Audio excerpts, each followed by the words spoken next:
My colleague Craig here is going to be the person operating the roof, and I'm going to film him as we go. So as you can see here, we have these bars fore and aft with these handles with the small black circle at the end. Basically, these are used to lock the roof in the down position. So the first thing we're going to need to do is to undo those.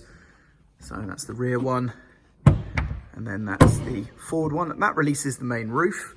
And then all you need to do is lift the roof up. It will kind of slowly rock backwards as well.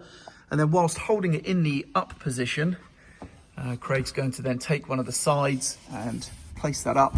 And if you look at the front there, there's a little clip. So you push up to lock that in place. There we go. And there'll be one at the back to do as well.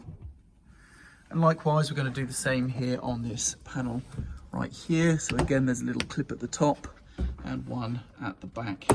And that is it. Your roof is now up. And if I just quickly show you that again from the outside, you can see the roof is now up. And getting it down is basically the exact reverse. So we're going to unclip the sides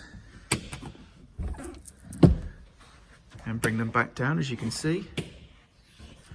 Always worth just holding the roof when you're taking the last side panel down, just in case the wind gets hold of it. But then it is just a case of rocking and allowing the roof to bring itself down.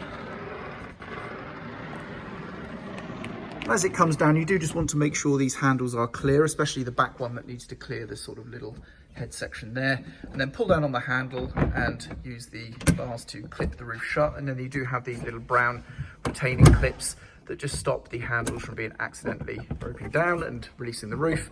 And there you go. That is the roof, nice and secure in the down position, and you're ready to drive. And there we go.